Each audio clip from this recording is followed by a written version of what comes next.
नमस्कार, hot topic में आपका स्वागत है। मैं हूं अखिलेश शर्मा। क्या दिल्ली की राजनीति पर जाटों का दबदबा कम हो रहा है? क्या जाटों को दिल्ली की राजनीति में वो जगह नहीं मिल पा रही जिसके वे हकदार हैं? ये सवाल इसलिए उठ रहा है क्योंकि अरविंद केजरीवाल ने केंद्र सरकार पर जाटों की उपेक्षा करने का आरोप लगाया है। उन्होंने कहा कि दिल्ली की ओबीसी लिस्ट में जाट शामिल हैं, लेकिन केंद्र सरकार की ओबीसी लिस्ट में उन्हें जगह नहीं दी गई है। वैसे दिल्ली का इतिहास देखें तो इसकी बसावट में गांवों की बड़ी भूमिका है, जिनमें जाटों के गांव प्रमुख रहे हैं। आज भी दिल्ली में 350 से ज़्यादा गांव हैं, जिनमें 200 से ज़्यादा गांव जाट बहुल हैं। एक अनुमान के अनुसार आज़ादी के समय दिल्ली की करीब आधी ज़मीन जाटों के पास थी। हालांकि बाद में तेज़ी से बढ़ रही दिल्ली में यह मालिकाना हक बदलता गया। पहले दिल्ली में पंजाबियों की संख्या बढ़ी और अब पूर्वांचलियों का बोलबाला है। अगर दिल्ली के प्रमुख जाट नेताओं की बात करें तो यहाँ पर एक लंबी फहरिस्त है जिन्होंने दिल्ली की अगुवाई की है।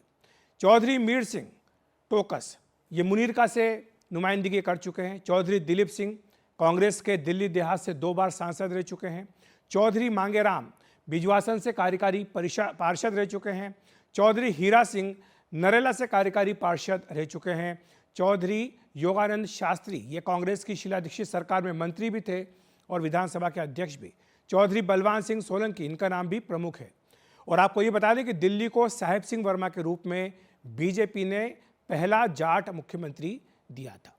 अभी उनके बेटे हैं प्रवेश वर्मा और आपसे बीजेपी में आए कैलाश गहलोत और आम आदमी पार्टी के रघुविंदर शौकीन। ये दिल्ली की राजनीति के बड़े जाट चेहरे हैं। और दिल्ली में जाट मतदाताओं की संख्या का वैसे तो कोई आधिकारिक आंकड़ा उपलब्ध नहीं है, लेकिन मीडिया रिपोर्ट्स के मुताबिक जाटों की संख्या, वोटर्स की संख्या दिल्ली में 5 से 8% है। और दिल्ली की जो 70 सीटें हैं, इनमें 10 सीटों पर जाट फैक्टर उसका असर पड़ता है। वहाँ पर मतदाता निर्णायक भूमिका में है। जो प्रमुख सीटें हैं उनका नाम एक बार देख लेते हैं। ये है नरेला, रिठाला, मुंडका, नांगलोई जाट, विकासपुरी, मटियाला, नजफगढ़, बिजवासन, पालम और मेहरौली। ये जाट बहुल सीटें हैं और यहाँ पर 2020 में सभी सीटें आम आदमी पार्टी ने जीती थी। दिल्ली की सियासत में एक अहम फैक्टर माने जाने वाले जाटों की संख्या विधानसभा में धीरे धीरे कम भी हो रही है। अगर जाटों की नुमाइंदगी की बात करें तो 2008 में दिल्ली विधानसभा में 13 जाट विधायक जीत करके आए थे। 2013 में यह आंकड़ा गिरा 9 पर पहुंच गया, 2015 में 8 और 2020 में ये फिर से 9 पर पहुंचा। लेकिन सबसे ज़्यादा संख्या 2008 में रही 13। और 2013 में दिल्ली की सियासत में एंट्री करने वाली आम आदमी पार्टी का जाट बहुल सीटों पर दबदबा बरकरार है। पिछले 2 चुनाव में वैसे तो उसकी सुनामी चली ही है और इसीलिए जो जाट बहुल सीटें हैं वहाँ पर आम आदमी पार्टी का दबदबा भी लगातार बढ़ता गया। 2013 में आम आदमी पार्टी के पास केवल 1 सीट थी। इनमें से बीजेपी के पास 8 थी, कांग्रेस के पास कोई सीट नहीं थी, अन्य के खाते में 1 सीट थी। ये हम जाट बहुल सीटों की बात कर रहे हैं 2013 में। लेकिन आप देखिए कि अगला जो चुनाव हुआ 2015 का, तस्वीर पूरी तरह से बदल गई और जाट बहुल सभी सीटों पर आम आदमी पार्टी का कब्जा हो गया। बीजेपी के खाते में कोई सीट नहीं आई, कांग्रेस के खाते में कोई सीट नहीं आई। इसके बाद जो अगला विधानसभा चुनाव हुआ 2020 का, इसमें भी आम आदमी पार्टी की जो परफॉर्मेंस थी जाट बहुल सीटों पर वो कायम रही और उसने सभी 10 सीटें जीत ली। और आम आदमी पार्टी सरकार में कैबिनेट मंत्री कैलाश गहलोत सबसे बड़ा जाट चेहरा आम आदमी पार्टी का रहे। लेकिन चुनाव से ठीक पहले जब वो बीजेपी के पाले में चले गए तो आम आदमी पार्टी ने नांगलोई जाट से विधायक रघुविंदर शौकीन को कैबिनेट मंत्री बनाया। वैसे दिल्ली में आपको बता दें कि बीजेपी जाटों की पहली पसंद रही है। पिछले 2 विधानसभा चुनाव में जाट मतदाताओं ने बीजेपी को झोली भर भर के वोट दिए हैं। 2015 की अगर आप बात करें तो आम आदमी पार्टी के खाते में 31% जाट वोट आए थे, बीजेपी के खाते में 59% और कांग्रेस के खाते में 5% वोट ही आए थे। लेकिन अगर 2020 विधानसभा चुनाव की बात करें तो आप देखेंगे कि बीजेपी को ये जो समर्थन था ये बरकरार रहा, कायम रहा और बीजेपी के पास भी यही संख्या एक तरह से बढ़ कर के आई। और इस बार अगर बात करें कि कितने उम्मीदवार उतारे गए हैं तो आम आदमी पार्टी ने अपने जो अभी तक के 70 सारे घोषित कर दिए हैं, 70 में से 8 जाट उम्मीदवार आम आदमी पार्टी ने अपने दिए हैं। ये 8 की संख्या है आम आदमी पार्टी की। वहीं बीजेपी ने अभी केवल 29 उम्मीदवारों के नामों का ही ऐलान किया है। इनमें 4 जाट उसने घोषित किए हैं। कांग्रेस अभी तक 48 उम्मीदवार घोषित कर चुकी है, इनमें 3 जाट उम्मीदवारों को कांग्रेस पार्टी ने उतारा है। तो क्या जाट अपना खोया ठाठ वापस पा सकते हैं? इसी पर चर्चा करने के लिए हमने एक जाट चौपाल यहाँ पर जोड़ी है। आप देख सकते हैं कि जाट चौपाल है, तमाम जाट नेताओं को हमने इकट्ठा किया है, अलग अलग पार्टी के जाट नेता हैं, और हम उनसे ये समझने की कोशिश करेंगे कि आखिर ये जो मुद्दा है क्या इतना बड़ा वाकई हो गया है। हमारे साथ अजय सहरावत हैं, प्रवक्ता बीजेपी, अनमोल पवार हैं, प्रवक्ता आम आदमी पार्टी, मनोज चौधरी हैं, प्रवक्ता आरएलडी के, और साथ ही सुरेंद्र सिंह हुड्डा हैं, राजनीतिक विश्लेषक, थोड़ी देर में जुड़ेंगे। आप तीनों का बहुत बहुत स्वागत है एनडीटीवी इंडिया पर। मैं शुरुआत करूंगा मनोज जी से, क्योंकि आरएलडी के हैं नेता, और वैसे तो दिल्ली में आरएलडी चुनाव नहीं लड़ रही है, आम आदमी बीजेपी की सहयोगी है आरएलडी केंद्र में, लेकिन जो जाट की सियासत होती है पश्चिमी उत्तर प्रदेश में, चौधरी चरण सिंह का सबसे पहले नाम आता है। और जो हमने शुरुआत की है मनोज जी कि क्या जाटों का ठाठ कम हो रहा है, क्या आप इस बात से सहमत हैं कि जाटों का जो दबदबा दिल्ली में था वो वाकई थोड़ा कम हो रहा है? जाटों का मतलब किसान एक बिरादरी, किसान बिरादरी का ठाठ कभी देश में कभी कम नहीं हो सकता। और देश के लिए जहां तक बलिदान देने की बात है तो जाट सबसे आगे होते हैं, इस बात को कहने में मुझे कोई गुरेज नहीं। श्रद्धेय चौधरी चरण सिंह जी से लेकर चौधरी अजय सिंह जी तक उन्होंने तो आरक्षण के लिए बहुत बड़ी कुर्बानी दी। चौधरी अजीत सिंह, जैन चौधरी जी, तमाम देश के लोग, हम लोग चाहते हैं कि राजस्थान में ही क्यों, पूरे देश में जाट आरक्षण होना चाहिए। उत्तर प्रदेश में क्यों नहीं होना चाहिए, पूरे देश में होना चाहिए। जो किसानों के बेटे लगातार एक परिश्रम कर रहे हैं, मेहनत कर रहे हैं, तो क्यों नहीं उनका रिजर्वेशन पूरे देश में होना चाहिए। राजस्थान में तो मिलेगा, दिल्ली में क्यों नहीं मिलेगा, उत्तर प्रदेश में क्यों नहीं मिलेगा, मिलना चाहिए। मेरा और मेरी पार्टी की मांग है, मिलना चाहिए जी। अनमोल पवार जी, लेकिन बात ये आ रही है कि चुनाव के वक्त पर ही अरविंद केजरीवाल ने ये मुद्दा क्यों उठाया? क्या आपकी नज़र उन जाट वोटों पर है? आपको लगता है कि बीजेपी के पाले से इन्हें अपने खेमे में लाना ज़रूरी है, और कहीं ना कहीं एंटी इनकम्बेंसी का असर दिख रहा है, इसलिए अरविंद केजरीवाल नर्वस नजर आ रहे हैं, ये बीजेपी आरोप लगा रही है? देखिए, भारतीय जनता पार्टी तो बेहद झूठी पार्टी है, धोखा देने वाली है, और इन्होंने जाट समाज को भी धोखा दिया।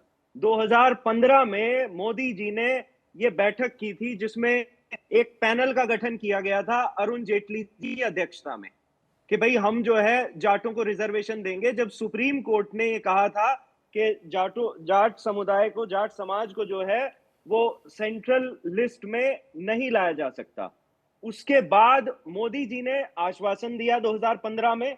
27 मार्च 2015 में बैठक बुलाई गई सभी जाट नेताओं की, उन्हें कहा गया, जिसमें केंद्र सरकार के 5 मंत्री मौजूद थे। 2017 में दोबारा से अमित शाह जी ने जाट समाज के नेताओं को यह आश्वासन दिया कि उन्हें जो है केंद्र की सूची में लाया जाएगा। 2019 में फिर प्रवेश साहब सिंह वर्मा जी के घर पे लोकसभा चुनाव से पहले मीटिंग होती है जिसमें कहा जाता है कि उन्हें दोबारा से केंद्र की सूची में लाया जाएगा। लेकिन ये देखिए, आप इनकी हकीकत देखिए, इन्हीं के भाजपा के सांसद, बीजेपी के राजकुमार सैनी ये जाट आरक्षण के विरोध में थे।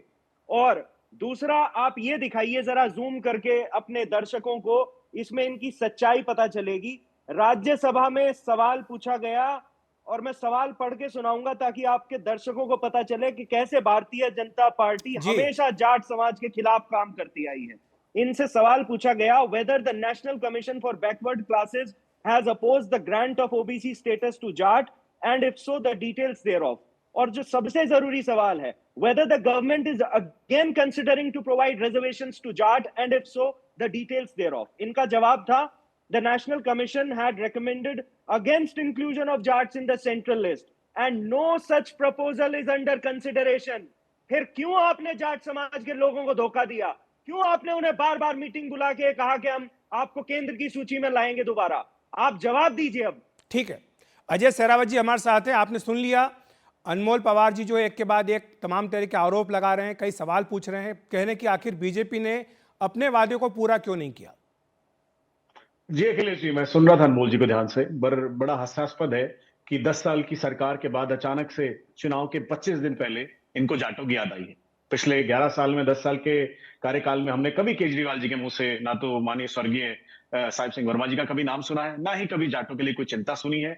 और जितने स्पेशल तरह के विधानसभा में सत्र बुलाए जाते हैं, खासकर प्रधानमंत्री जी को अपशब्द बोलने के लिए या गृह मंत्री जी को अपशब्द बोलने के लिए, एलजी साहब को अपशब्द बोलने के लिए, उनमें से किसी भी स्पेशल सत्र में एक बार भी इनके विधायकों ने मिलके कोई भी स्पेशल बिल पास नहीं किया कि हम जाटों को चाहते हैं भैया आप सेंट्रल लिस्ट में इनको जगह दें, और इनका के पास क्या हुआ, एक भी रेजोल्यूशन नहीं है। लेकिन क्योंकि चुनाव नजदीक है, अब गांव में इनकी एंट्री नहीं हो रही। गांव में एंट्री ना होने के कारण है किसानों को मिलने वाली सम्मान निधि ये नहीं जाने देते, क्योंकि ये दिल्ली के किसानों को किसान का स्टेटस नहीं देते। अभी आपने 10 विधानसभाएं लाइन से दिखाई, उन 10 विधानसभाओं में अगर आप जाएंगे, ना वहां सीवरेज लाइन पहुंची है, ना वहां साफ पीने का पानी पहुंचा है, वहां रोड की हालत बदतर है, किसान का स्टेटस ये देते नहीं है, म्यूटेशन के हक में ये है नहीं, लैंड प्राइसिंग ये बढ़ाते नहीं, बिजली का मीटर तो किसान लगवा नहीं सकता दिल्ली में, क्योंकि इनकी आजादी नहीं है, इसकी परमिशन नहीं है। वहां पर कमर्शियल यूनिट चार्ज करी जा रही है दिल्ली में किसानों से, और वो वहां पर जाकर के अपना ना ट्यूबवेल लगा सकता है, ना किसान का स्टेटस पा सकता है। आज तक पिछले 10 सालों में इनके जो शीश महल है, क्या कभी इनके किसानों को एंट्री मिली? क्या दिल्ली के जाटों को कभी वहां एंट्री मिली? इन्होंने कभी उनको बुलाया उनके जीवन की, भैया क्या समस्याएं हैं, उनके गांव की क्या समस्याएं हैं? आज आप जाकर के देखिए गांव के कम्युनिटी सेंटर की हालत क्या है, गांव के रोड की हालत क्या है। आज गांव को दुर्दशा में पहुंचाने के बाद जब लग रहा है कि चुनाव नजदीक है, तो चलिए भैया एक कार्ड और खेल लेते हैं। तो मुझे लगता है इनके पॉलिटिकल कार्ड सिर्फ इसलिए आ रहे हैं क्योंकि इनको पता है चुनावी जमीन नीचे खिसक चुकी है। दिल्ली की जनता में, दिल्ली की जो जाट है वो भाजपा को वोट करते हैं। आपने एक और स्टैटिस्टिक्स अभी दिखाया था, इन्होंने जाकर के लोकसभा में भी जाकर के बड़ी वोटें मांगी थी, इनसे पूछे कितनी वोटें इनको मिली है। तो इनको लगता है एक और नया एजिटेशन शुरू करते हैं, एक और नई इनको तरीका एक ड्रामेटिक शुरू करते हैं, शायद इससे कुछ बात बन जाए। लेकिन मुझे लगता है हार इनके मुंह पर पड़ने वाली है, और दिल्ली के जितने भी जाट हैं इस बार तो इनको वोट नहीं देने वाले। बिल्कुल। अनमोल जी, आपने सुन लिया आपका जवाब। अखिलेश जी, पूरे देश ने देखा कैसे गाजीपुर बॉर्डर पे 750 से ज्यादा किसानों ने शहादत दी जब ये काले कानून लाए भारतीय जनता पार्टी वाले। सर्दी में, गर्मी में, धूप में वो किसान 1.5 साल तक अपने घर से बाहर बैठे रहे, धरना देते रहे कि उनकी जीवन व्यापन का जो एक स्रोत है किसानी, उसे ना छीना जाए। लेकिन ये बेरहम सरकार, वो कहती थी कि किसान आतंकवादी हैं, वो कहती थी किसान खालिस्तानी हैं। ये वही भारतीय जनता पार्टी के लोग हैं। और मैं तो अजय जी से एक सीधा बहुत सिंपल सवाल पूछ रहा हूं। अजय जी, कमेटी बनाई थी 2015 में, मुझे आज एक्सपोज कर दीजिए पूरे देश के सामने, बताइए उस कमेटी ने क्या कहा। क्या उस कमेटी ने कहा कि जाट समाज को आप केंद्र सूची में दोबारा लाएंगे या नहीं? आज मुझे एक्सपोज कर दीजिए आप देश। अजय जी, लेकिन सवाल है कि क्या ये मुद्दा है आपके हिसाब से, क्या ये मुद्दा बनेगा जो अरविंद केजरीवाल ने आज उठाया है जाटों को आरक्षण देने का? क्या विधानसभा चुनाव में ये मुद्दा बन सकता है आपके हिसाब से? अखिलेश भाई, आज मैं बता रहा हूँ ना, चुनाव जब नजदीक आया तो मैंने कहा ना, आज तक मान लीजिए पहले सीएम रहे, जाट सीएम रहे। अरे सुन लीजिए, सुन अनमोल जी, मैंने सुना आपको शांत से, सुन लीजिए। मैं चाहता हूं ना अनमोल जी जवाब दे दीजिए अजय जी को। ये कोई तरीका नहीं, मैं आपकी बात सुनता हूं, आप भी मेरी बात सुनिए। जी। माननीय स्वर्गीय साहिब सिंह वर्मा जी की जो समाधि स्थल बनी, वो सरकारी जगह पर बनी। इतने बार इनको लेटर लिखे गए, इनको बताइए अनमोल पवार जी तब कहां गायब थे जब हमारी चौधराहट के इतने बड़े नेता की समाधि स्थल के लिए अगर उनके पास ना समय है और ना जगह है, तो क्या बताइए, क्या मैं उनसे अपने जो हमारे चीजें उनसे हिफाजत महसूस करूंगा? आप मुझे बताइए ना, क्या जाटों को, क्या आज पहली बार भाई 25 दिन पहले अनमोल पवार जी आप जाग गए? 25 दिन पहले चुनाव के बड़ी याद आई आपको हमारी? 25 दिन पहले आपको सब याद आ गया? जब वहां खेतों में जब बुरे हाल हुए पड़े हैं, दिल्ली के देहात के जो बुरे हाल हुए पड़े हैं, वहां कम्युनिटी सेंटर के हाल देखे हैं? वहां जाके शमशान के ऊपर छत तो है नहीं, वहां जाकर के देखिए वो किसान की हालत क्या है।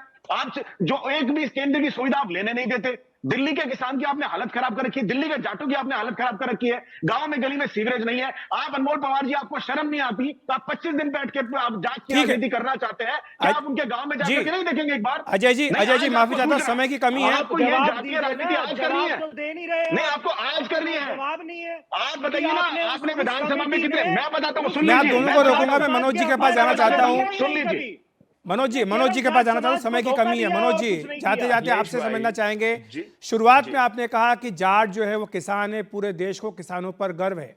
दिल्ली में आपके हिसाब से ये जो मुद्दा आज अरविंद केजरीवाल ने छेड़ा है, क्या ये मुद्दा बनेगा, या आपको लगता है कि जो बुनियादी समस्याएं हैं किसानों की, जाटों की, जिसमें शामिल हैं, वो एक बड़ा मुद्दा बनेगा? अखिलेश भाई, कांग्रेस हो या आम आदमी पार्टी हो, थाली के दोनों चट्टे बट्टे, इनका किसानों से और जाटों से कोई लेना देना नहीं है। 4 मार्च 2014 में चुनावी संध्या पे उन्होंने भी आरक्षण देने का वादा किया था। आज ऐसी चुनावी आपके संध्या पे आम नेता आदमी को भी पार्टी लठ बात मारे करने थे से, अरे भाजपा ने। सुनो भैया, सुन लो, भाजपा अरे ने भैया लठ सुन लो, मारे सुन थे लो, तुम्हारे नेता सुनो, को। अरे भैया सुन लो, सुन भूल लो, सुन लो, गए? सुन लो, सुन लो, अब सुन लो, सुन लो, गठबंधन सुन में लो, हो सुन तो लो, ये भी सुन भूल लो गए भैया, आप। सुन लो। गाजीपुर में अनमोल जी, इनका अनमोल जी उन्हें किसानों बात से तो लाल पूरी कर करने दिया दीजिए। था। वो पूरे इन्हें समय आपकी बात जाटों से सुनते रहे, नहीं बीच को। में एक बार भी नहीं बोले। कम से कम इतनी कटसी आप उनको दे दीजिए, फिर आप उनको मुझे ऐसा जवाब दे लगता है दीजिएगा। अखिलेश भाई, ये अनमोल भाई के हार की बौखलाहट है, ये पचा नहीं पा रहे हैं। जाट बहुत जागरूक कौम है, बहुत मजबूत कौम है, वो जानती है कि देश व्यापी कौम है, उन्हें पता है कि देशभक्ति क्या है। आप कृपया ना समझाए, अपने फायदे के लिए, शीश महल बनाने के लिए जाट आपके गोलमोल रवैये में, आपके और कांग्रेस में आने वाला नहीं है। जाट एक मुस्तैदी के साथ में, देश के साथ में खड़ा हुआ है। और मेरी ये मांग है अखिलेश भाई, जी। आपके माध्यम से, आपके चैनल के माध्यम से, क्यों नहीं पूरे देश में जाट आरक्षण देना चाहिए? उत्तर प्रदेश में भी देना चाहिए, हरियाणा में भी देना चाहिए, राजस्थान में, उत्तराखंड में क्यों नहीं देना चाहिए? ठीक है। मध्य प्रदेश में देना चाहिए। ठीक है, शुक्रिया आपका मनोज जी, अनमोल जी और बहुत बहुत अजय जी धन्यवाद। हमारे साथ जुड़ने के लिए। माफी चाहूंगा, समय इतना ही था। 10 सेकंड। अनमोल जी कुछ बोलना चाहते थे, लेकिन आई एम रियली सॉरी, मेरे पास समय बिल्कुल नहीं है। मैं तो जी। चौधरी साहब को ये याद दिला रहा हूँ कि आपके जो नेता है जयंत चौधरी को, उन्हें लठ मार मार के लाल कर दिया था भारतीय जनता पार्टी ने। हम आज संघर्ष इसीलिए करना जो है जानते आप हैं उनके अनमोल साथ भाई, हम ऐसा है संघर्ष ना, करना जानते हैं। संघर्ष- चलिए ठीक है, अब ये बात आगे भी बढ़ती रहेगी, चलती रहेगी। बहरहाल हाँ। शुक्रिया आपका, आप तीनों का शुक्रिया हमारे साथ जुड़ने के लिए। एक ब्रेक ले रहे हैं, ब्रेक के बाद तुरंत हाजिर होते हैं।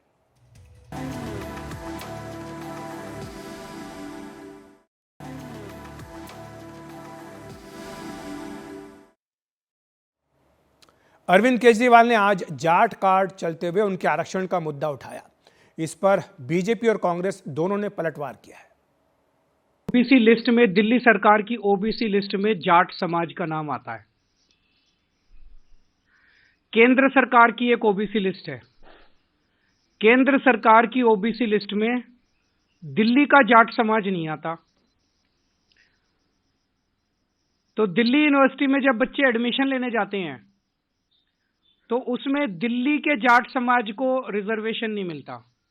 तो हमारा निवेदन है कि जो धोखा 10 साल से भारतीय जनता पार्टी दिल्ली के जाट समाज को देती आ रही है, वो धोखा देना बंद करे।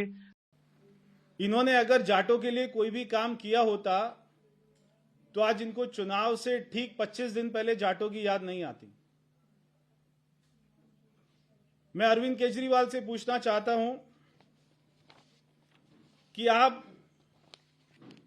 जो ये जाट भाई जब अपने गांव में खेती करते थे तो उनके यहां पर बड़े बड़े मोटे मोटे बिजली के बिल आते थे। आप जो फ्री बिजली की बात करते हैं, आपने गांव देहात में खेती की जमीन पर बिजली का बिल क्यों नहीं माफ किया?